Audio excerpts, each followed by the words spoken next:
우리를 위해서 십자가에 매달려 죽으신 우리 주님만이 우리의 소망입니다. 우리의 개인과 모든 이 땅의 공동체, 온 우주 만물의 해답이 어디에 있겠습니까? 길과 진리와 생명 되신 우리를 구원하여 주신 우리 주님만이 우리의 소망이요 우리의 구주이십니다. 어제 저녁 우리는 예수님의 그 마지막 순간을 목격했습니다. 십자가에 달리셔서 이제 죽음을 맞이하시는데 요한복음의 마지막 기로는 다 이루었도다로 끝나고 있습니다. 그리고 그의 영혼이 떠나셨습니다. 다 이루었도다 말씀하셨죠. It is finished 라고 말씀하셨습니다. 텔레스타이.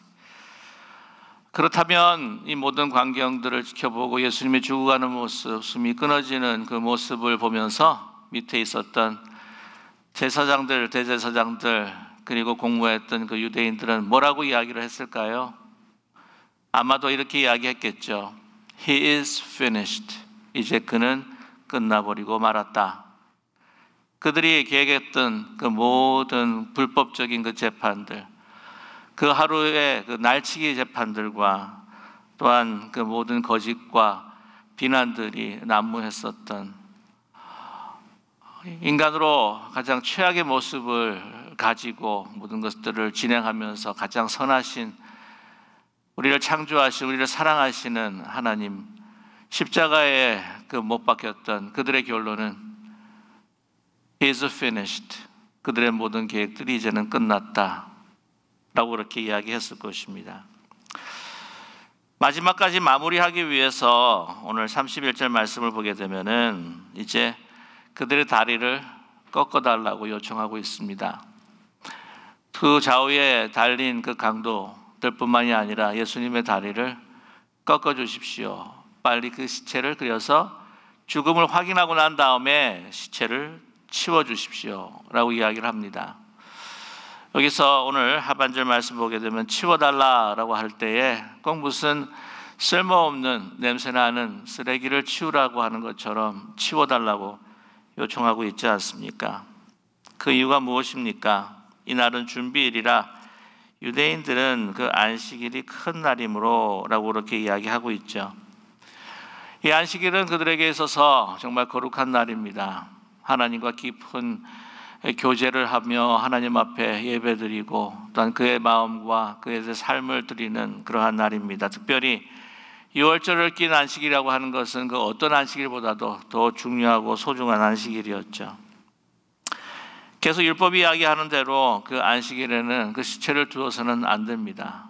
그래서 빨리 치워달라고 하는 것이죠. 안식을 거룩히 지키라고 하는 그 율법의 정신은 다름이 아니라 바로 사랑입니다. 그리고 생명입니다. 그러나 그들이 요구했던 것은 그 시체에 대한 그리고 자기 불법적으로 행했던 일의 그 결과, 그 잔악한 모습에 희생되신 예수님의 그 모습을 보면서도 그들은 한치의 어떤 양심에 끄리낌이 없이 그것을 쓰레기처럼 치워달라고 요청하고 있습니다. 그들의 요구에는 어떤 생명도 사랑도 보이지 않습니다. 그러나 그것을 외형적으로 그 율법을 지킴으로 인해서 자기의 거룩함을 나타내기를 원했다고 하는 것이죠. 그 외식의 모습, 거룩한 모습에 숨어있는 참으로도 잔혹한 인간의 그 죄악상을 우리는 보게 됩니다. 율법을 지키는 것 같지만 율법을 철저히 깨어버리고 율법을 주신 하나님을 십자가에 못 박는 그러한 잔혹한 행위들, 그들의 장본인의 요청을 우리는 들을 수가 있습니다. 시체를 꺾어달라고 하는 거죠. 그것이 그들의 생명, 남아있는 그 생명을 소멸시키는 그러한 일이었습니다. 십자가 처형을 이제 보게 되면은 십자가에 이제 달리게 되게 되면은 이 몸이 축 하고 처져 내립니다. 그렇게 되면은 이제 이 심장의 폐가 이제 압박을 받으면서 숨을 쉬기가 힘들면 이제 다리로 지탱을 한다는 거죠. 다리로 올려서 이 고통을 감수하고도 이 호흡을 하기 시작하는 것입니다. 너무나 힘이 없어서 또 고통을 참기 힘들어서 다시 다리에 힘을 풀게 되면은 또 이 압박이 옵니다. 질식이 갈 것 같은 고통이 오는 거죠. 어쩔 수 없어서 다리를 또 이렇게 힘을 줘서 지켜 올립니다. 그 고통을 감내하고 말입니다. 그러면서 생명을 부지합니다. 어떤 이들은 심지어는 7일까지 간다는 그런 기록도 있다고 하는데 너무나 잔인한 방법이 아닙니까? 그러나 빨리 이 안식일의 준비를 위해서 그들을 죽여야만 했습니다. 그래서 다리를 꺾어달라는 것이죠. 다리를 꺾게 되면 어쩔 수 없이 이제는 그 호흡을 멈출 수밖에 없어서 죽을 수밖에 없습니다. 이제 다리를 꺾게 되는 가운데에 이 두 강도의 다리는 꺾었는데 예수님의 다리는 꺾지 않았습니다. 대신에 오늘 32절의 말씀을 보게 되면은 군인들이 가서 예수와 함께 못 박힌 첫째 사람과 또 다른 사람들의 다리를 꺾고 33절 말씀에 예수께 이르러서는 이미 죽으신 것을 보고 다리를 꺾지 아니하고 그들이 어떻게 했냐면 그중 한 군인이 창으로 옆구리를 찌르니 곧 피와 물이 나오더라 라고 이렇게 증언하고 있습니다. 이것이 평상시에 어떤 매뉴얼처럼 따라야 하는 것인지 아니면은 그때 갑자기 생각해서 찔러봐야겠다 하는 건지는 우리는 잘 알 수가 없습니다. 그러나 그 요청대로 그들은 다리를 꺾지 않고 다른 행동을 취했다고 하는 것이죠. 이것이 우연이었을까 하는 생각을 하게 되면 결코 그렇지 않다고 하는 것을 우리가 알 수가 있습니다. 이것은 하나님께서 예언하신 그 말씀을 이루기 위한 그들의 행동이었습니다. 그러나 그들은 부지불식 중에 했었던 행동이라 할지라도 그 이유와 원인이 바로 하나님께로부터 있었다고 하는 것은 결코 알 수 없었다고 하는 것이죠. 시편 34편 20절에 이런 말씀이 있습니다. 그의 모든 뼈를 보호하시며 그 중에서 하나도 꺾지 아니하도다 라고 하는 말씀이 있습니다. 뿐만이 아니라 예수님께서는 유대 유월절 양으로서 우리를 위해서 십자가에서 보혈의 피를 흘리고 죽으신 바로 어린 양이십니다. 유월절 날 어린 양은 그 다리를 꺾지 않는다고 합니다. 민수기 9장 11절에서부터 12절까지의 말씀을 보게 되면 이 말씀이 나옵니다. 둘째 날, 열넷째 날, 둘째 달, 열넷째 날 해질 때에 그것을 지켜서 어린 양의 무교병과 쓴 나무를 아울러 먹을 것이요 아침까지 그것을 조금도 남겨두지 말며 그 뼈를 하나도 꺾지 말아서 유월절 모든 율례대로 지킬 것이니라 라고 말씀하고 있습니다. 예수님 유월절 양이십니다. 민수기에 말씀하시고 하나님께서 명령하신 대로 양의 다리를 꺾지를 않는다는 것이죠. 그래서 그대로 보존되고 있었다고 하는 것을 요한복음 우리에게 증거해 주고 있습니다. 군인이 창으로 옆구리를 찔러서 피가 나옵니다. 그 말도 스가랴에서 말씀하신 12장 10절에 말씀하신 하나님의 말씀을 이루시는 것이었습니다. 스가랴 12장 10절의 말씀을 제가 읽어드리겠습니다. 내가 다윗의 집과 예루살렘 주민에게 은총과 간구하는 심령을 부어주리니 그들이 찌른 바 그를 바라보고 그를 위하여 애통하기를 독자를 위하여 애통하듯 하며 그를 위하여 통곡하기를 장자를 위하여 통곡하듯 하리로다 라고 이렇게 말씀하고 있습니다. 찔렀다고 하는 것이죠. 또한 스가랴 13장 1절에서 보게 되면 그날에 죄와 더러움을 씻는 셈이 다윗의 족속과 예루살렘 주민을 위하여 열리리라.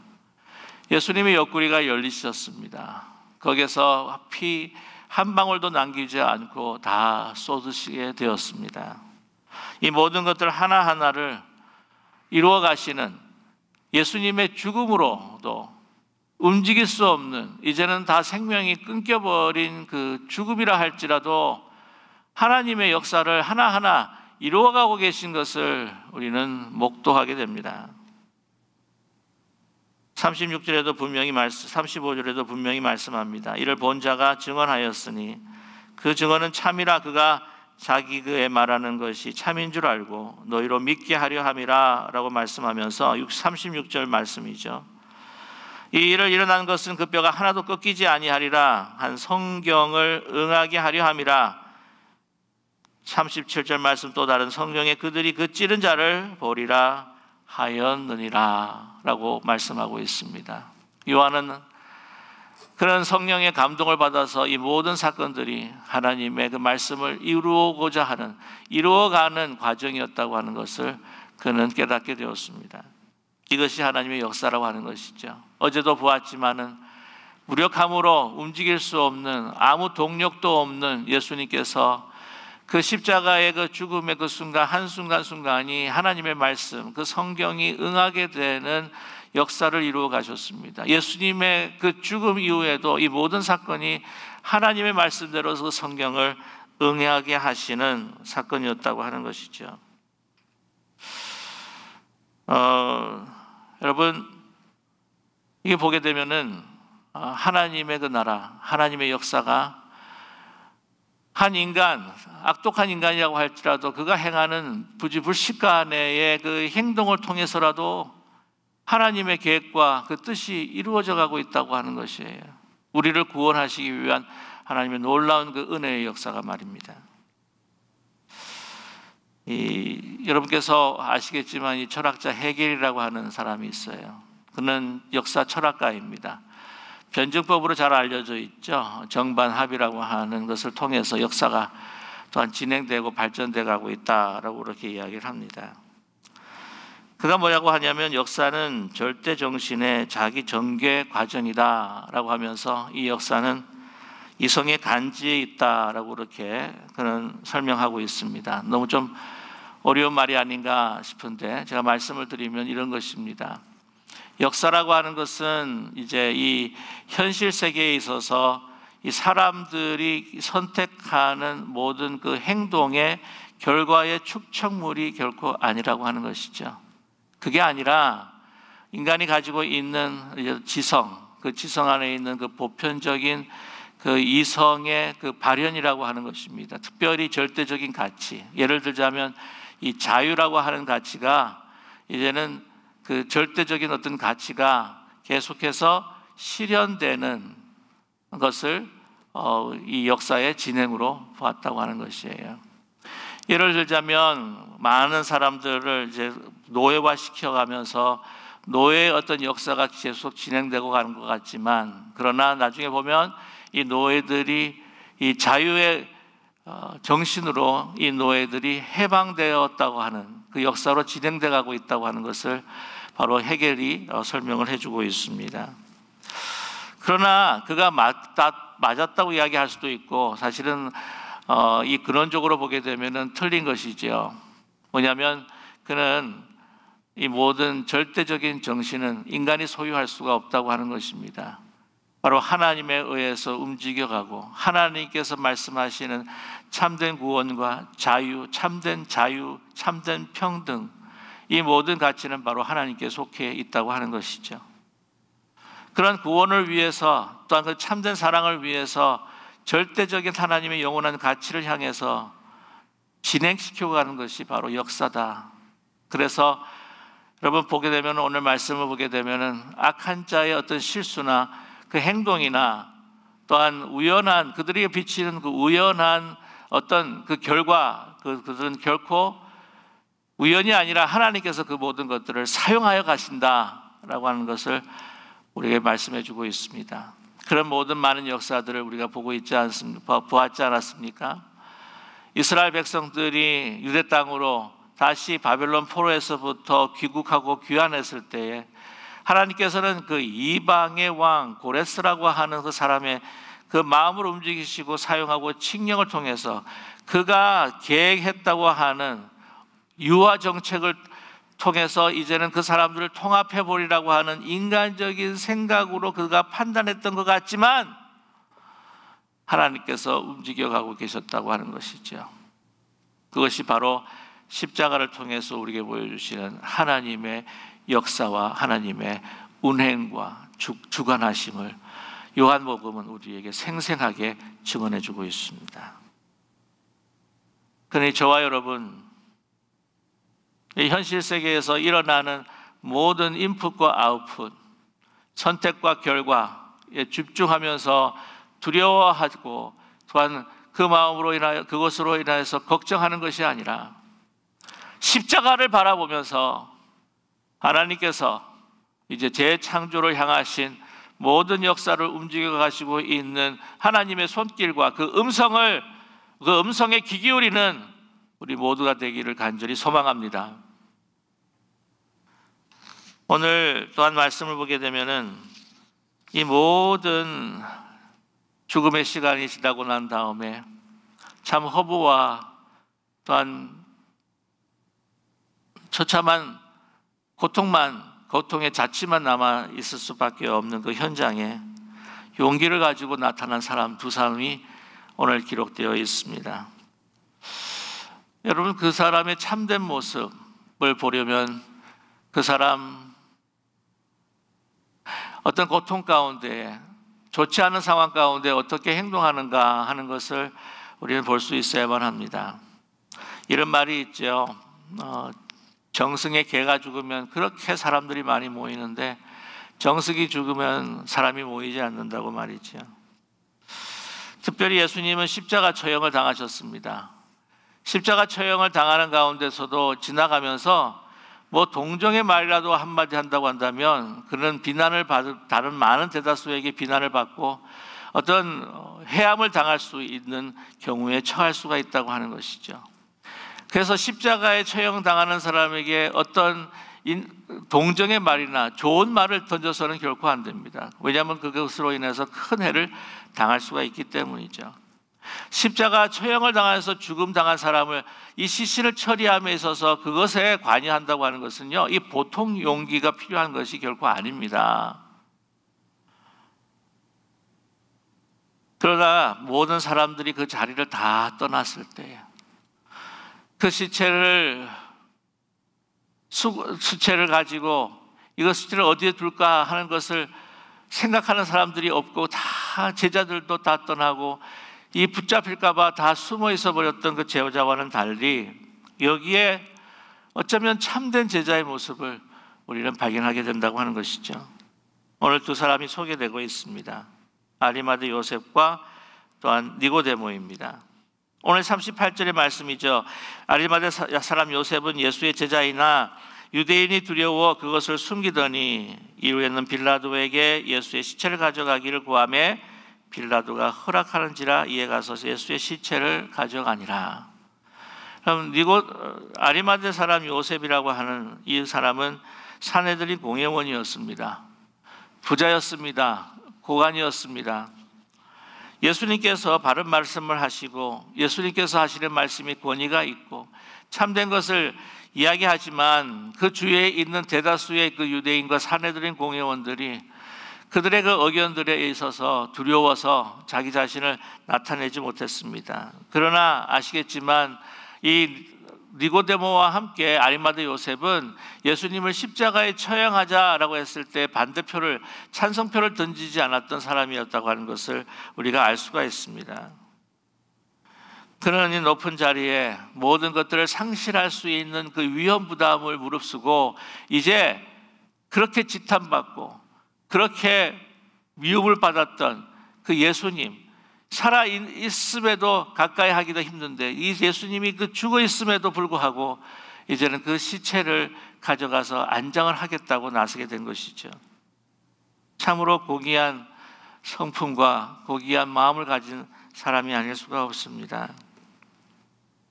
나중에 보게 아시겠지만 그는 부자였습니다. 그래서 자기가 새로 단장한, 오늘 요한복음에는 기록되어 있지 않지만 자기의 새로 단장한 그 가족의 묘에 예수님을 고이 모시는 것을 우리는 보게 됩니다. 뿐만이 아니라 오늘 니고데모가 찾아옵니다. 함께 같이 예수님을 안장합니다. 39절이죠. 일찍이 예수께 밤에 찾아왔던 니고데모도 모략과 침향 섞은 것을 100리트라쯤 가지고 왔다고 합니다. 장사를 준비하고 또한 예수님을 세마포로 싸서 그 침향 그리고 그 모략을 섞었던 것을 갖다가 이제 쫙 바르면서 그 시체를 보관하기 위한 준비를 하는 것이죠.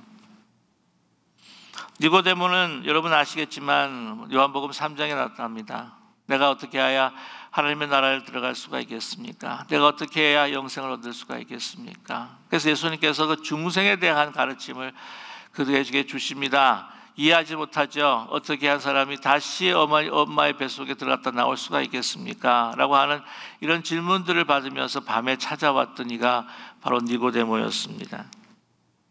예수님께서 뭐라고 마지막에 말씀을 주십니까? 모세가 광야에서 뱀을 든 것 같이 인자도 들려야 하리니 라고 말씀하시지 않습니까?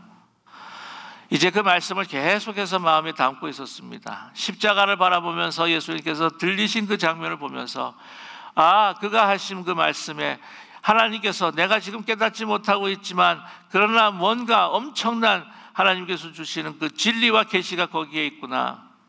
예수님의 참된 것을 보게 되었죠. 그래서 찾아왔을 것입니다. 이 두 사람은 숨은 제자라고도 이야기할 수 있어요. 모략과 침향 섞은 것을 백리트라. 이런 모략은 예수님 탄생 때에 동방박사가 가지고 온 세 가지 물건 중에 하나라는 것을 우리가 잘 알고 있습니다. 침향이라고 하는 것은 향나무인데 이 향나무는 특별한 향나무라서 이 보통 나무들은 그 물에 뜨는데 이렇게 가라앉는다고 하는 거죠. 아마 이 비중이 굉장히 높았던 것 같습니다. 밀도가 높았던 것 같습니다. 그래서 이 깔아앉는 향나무가 침향이라고 해요. 당시에 미이라를 만드는데 마미파이 하는 데 있어서의 모략과 함께 쓰였던 아주 값비싼 것이라고 합니다. 요즘에도 이 침향을 구해서 살려고 한다면 정말 비싼 것들은 1g에 거의 100불이 하는 것이 있다고 합니다. 100리트라라고 한다면 몇 파운드냐면 70파운드예요. 70파운드. 70파운드 침향과 모략 얼마나 비싼 것인지 모릅니다. 얼마나 값진 것인지 모릅니다. 그걸 누구에게요? 그것도 죄인의 모습으로 처형당한 그 예수님 그 몸에 그것을 장사하기 위해서 그 값비싼 것을 아낌없이 드리는 니고데모의 그 모습, 아름다운 헌신과 충성의 모습. 제자들은 다 어디에 있습니까? 내가 죽어도 절대 주님을 부인하지 않겠습니다라는 베드로는 어디에 있습니까? 흥분해서 따라다녔던 그 제자들은 어디에 있습니까? 그들은 온데간데 없고 이제 이렇게 숨어 있었던 대다수에 눌려서 잠시 그 몸을 사렸지만 그러나 용기 있게 나왔던 이 두 사람을 통해서 예수님은 이제 부활하실 그 묘에 안장되셨습니다. 저 여러분 이 두 사람을 통해서 우리는 여러 가지 또 묵상하고 생각할 것들이 있습니다. 하나님께서는요 이렇게 남은 자들을 남겨두신다고 하는 것이죠. 대다수의 굴하지 아니하고 용기를 내어서 절대 순간에 필요한 순간 예수님을 안장해야 할 그 순간에 하나님께서 그 사람들을 예비해 주신다고 하는 것입니다. 또 한 가지는 사례들인 공회원 모든 사람들이 다 나쁜 사람이 아니라는 거죠. 그 다와 똑같은 사람이 아니라고 하는 것을 우리에게 보여주고 있습니다.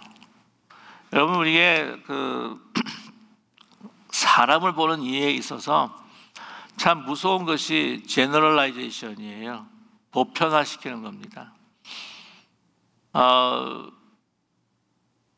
어떤 종류의 사람 하면 그거를 캐테고라이즈 시켜가지고 아주 다 나쁘다. 뭐 예를 들자면 우리 일본 사람들 안 좋아하지 않습니까? 일본 사람들은 나쁜 사람들도 있겠지만 정말 괜찮은 사람들도 있어요. 뿐만이 아닙니다. 흑인에 대한 인종차별을 하면서 흑인을 안 좋게 보지만 흑인들 가운데서 정말 훌륭한 사람들도 있지 않아요? 우리 인간 전체를 보게 되면은 물론 다 하나님 앞에서는 죄인이에요. 예수 그리스도 없이는 죽을 수밖에 없는 죄인입니다. 그러나 정말 동물 이하의 사탄적인 어떤 그러한 사람도 있고 또한 모든 어떤 그 대세에 따르는 그 사람들도 그와 함께 생각과 행동을 나누는 사람들이 있고 그거 보게 되면 사실은 대부분 머저리티가 그런 사람들이 많지만, 그래도 이 소수의 사람들이 정말 그래도 물론 예수 그리스도의 십자가의 보혈로 용서함 받고 구원받아야 될 사람이지만, 아리마대와 요셉과 또한 니고데모처럼 그런 소수들이 있다는 것이죠. 그러나 우리는 이 사람의 어떤 그런 그룹들을 볼 때에 다 이제 정죄하고 보편화시키고 제너럴라이즈 시키는 것을 우리는 알 수가 있습니다. 그것이 보통 우리가 가는 이 세태라고 하는 것이죠.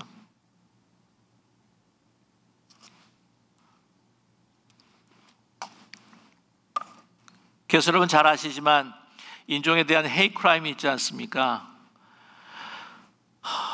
요즘에 동양인들을 다 중국 사람으로 생각하는지 모르겠지만, 아무튼 동양인에 대한 이 전체적인 카테고리를 잡아서 이 동양 사람에게 대한 무차별적인 묻지마의 이 폭행과 이 헤이트 크라임이 이루어지고 있지 않습니까? 오늘 이 말씀을 볼 때에 니고데모와 아리마대 요셉과 같은 사람이 있다고 하는 것이죠. 보게 되면 이 요한복음, 제가 우리 목양 사역자들과 함께 좀 나누었던 것이 있었는데, 뭐냐면은 이 요한복음을 보게 되면 예수님을 죽인 그 그룹이 유대인으로 계속해서 기록되어 있습니다. 다른 공간 복음서와는 좀 다르게 이게 예수님을 누가 죽였는가라고 했을 때 역사적인 이야기입니다. 그러니까 신학적인 이야기로 봤을 때는 우리의 죄, 모든 인류를 위해서 십자가에서 어린 양처럼 보혈의 피를 흘려주셨는데, 역사적으로 볼 때에 누가 예수를 죽였는가 했을 때에 사실은 대제사장과 종교 지도자, 요한복음에서 이제 포커스를 둔 것처럼 그 많은 책임들을 또한 안나스와 또한 이 빌라도에게 주기도 하고요. 그러나 모든 그 주위에 있는 사람들의 책임들이 다 있는 거죠. 그러나 이 유대인이라고 낱말이 계속해서 이 요한복음에 반복이 되어 있는 거예요. 상황이 그렇습니다. 요한복음 같은 경우에는 이제 AD 주후 90년에서 95년 사이에 써졌는데, 그때 그 요한복음의 그 그리스도인들, 그 예수님을 따르는 그 공동체에 엄청난 어떤 역사적인 그 고통과 충격적인 그 상황이 있었어요. 그것이 뭐냐면은 공회당에서 이 믿는 사람, 예수님을 따르는 사람과 유대교를 믿는 사람이 그 전까지만 해도 이렇게 함께 그 공존을 하면서 그 유대 공회당을 같이 사용을 하면서 토요일 날, 안식일 날 예배 드리는 그룹, 또한 주일 날 예배 드리는 그룹, 이렇게 하면서 쭉 이렇게 되었었는데, AD 70년 성전이 무너지고 예루살렘 무너지고 난 다음에 그 다음부터 이제 이 유대 사람들이 공회당에서부터 예수님을 따르는 사람들을 계속 축출하기 시작합니다. 그래서 이게 막 갈라지는 거예요. 특별히 유대 사람들에게 그 박해를 받는 그 예수님을 따르는 우리 기독교 그리스도인들이었습니다.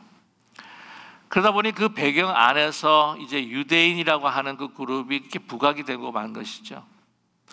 그러다 보니까 이 유대인이라고 하는 이 그룹, 이 이름을 가지고 그 다음에 계속해서 이 기독교 역사를 보게 되면은 예수님이 죽인 사람은 유대인이다라고 하는 죄명이 붙어가지고는 이제 그 유대인들이 소위 말하면 더 반대로 이제 박해를 받기 시작하는 것입니다. 예수님을 죽인 사람으로 이제는 죄명을 써가지고.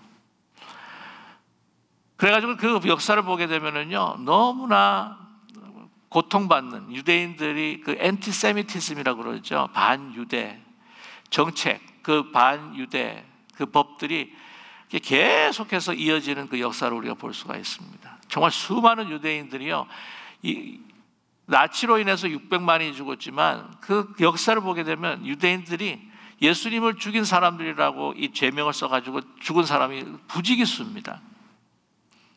그건 또 하나의 제너럴라이제이션이라고 하는 것이죠. 예수님을 믿었던 사람들, 제자들도 유대인이었고요.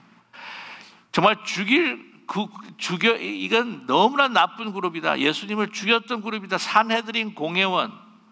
그래도 그 가운데서도 니고데모와 아리마대 요셉이라는 사람이 있다고 하는 사실입니다. 그래서 이 모든 것을 한 그룹으로 제너럴라이즈 시키면 안 된다고 하는 것을 오늘 이 성경을 통해서, 역사를 통해서 우리는 깊이 생각해야 될 필요가 있다고 하는 것이죠. 이것은 절대로 예수님께서 원하시는 바가 아니라고 하는 거예요.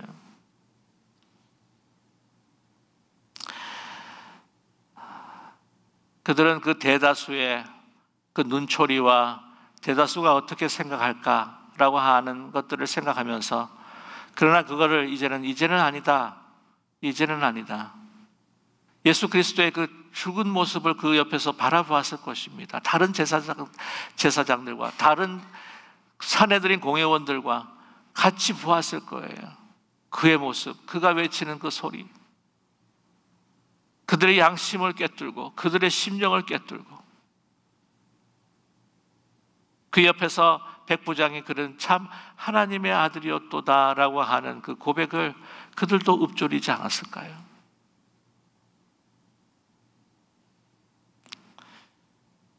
여러분, 저와 여러분, 우리가 세상을 살아가면서 보면 이 세상이 어떻게 큰 흐름, 어떤 대다수의 흐름이라고 하는 것은 하나님의 가치가 아니라 세상의 가치에 묻혀서 살아가는 경우가 너무나도 많습니다. 그러나 이 역사들을 하나님의 역사로 나타내고 드러내고 참된 진리와 참된 가치를, 그 하나님의 참된 사랑을 나타내는 것은 소수라고 하는, 하나님께서 택하신 remnant, 소수자라고 하는 것을 오늘 말씀을 통해서도 우리가 대하게 됩니다. 저와 여러분, 예수 그리스도께서 죽음의 상황이라고 하는 절망적인 어떤 그런 환경 가운데서도 진정한 참 진리가 무엇인지, 하나님의 그 은혜가 무엇인지를 깨닫고 분연히 일어서야 하는 것이 바로 우리 주님을 따르는 사람이라고 하는 것을 우리에게 말씀해 주고 계시지 않습니까? 근데 이것으로 끝이 아닙니다. 그의 무덤은 이제 빈 무덤이 되게 됩니다. 이제 이틀만 지나면 예수님께서는 부활하십니다. 그렇기에 이 죽음을 바라보면서도 우리에게는 결코 절망이라고 하는 것은 있을 수가 없습니다. 하나님을 향한 우리의 믿음과 용기, 모든 선한 우리의 충성이라고 하는 것은 분명히 헛된 것이 아니라 엄청난 부활이라고 하는 능력과 또한 우리에게 주시는 그 승리의 열매를 주게 될 것입니다. 그러니 포기하지 마십시오. 눈물로 우리가 씨를 뿌리며 하나님께 주신 그 가치를 따라, 사랑을 따라 주님 안에 거하는 삶을 살아가는 것을 멈추지 말아야 할 것입니다. 왜냐하면 그 모든 것이 지금은 보이진 않지만 곧 하나님의 부활의 능력, 생명, 영원한 기쁨으로, 승리로 나타나게 될 것이니까요. 예수님을 배반했던 가룟 유다는 예수님께서 부활하셔서 그를 분명히 찾아왔을 것임에도 불구하고 그는 스스로 자포자기하였습니다. 그는 스스로 자신의 행동을 바라보면서 희망을 버렸습니다. 그러나 포기하지 마십시오. 실망하지 마십시오. 어떤 상황 속에서도 하나님의 미랄이 부러지게 되면 그것이 많은 열매를 맺는 것처럼 예수님의 그 죽음은 이제 부활의 열매로 나타날 것임을 여러분은 분명히 잊지 마시고, 이 세상의 거스름을 거슬러 어떤 환경 속에서도 하나님의 진리, 그 길을 따라 사랑을 심고 하나님의 은혜를 심고 주님을 따라갈 때에 분명히 우리는 하나님께서 주시는 놀라운 영원한 열매를 우리는 거두게 될 줄 믿습니다. 그러한 소망으로 여러분 함께, 요한과 함께, 우리 모두 함께 예수님의 가신 그 십자가의 길을 걷는 우리 모두가 되시기를 주님의 이름으로 간절히 축원합니다.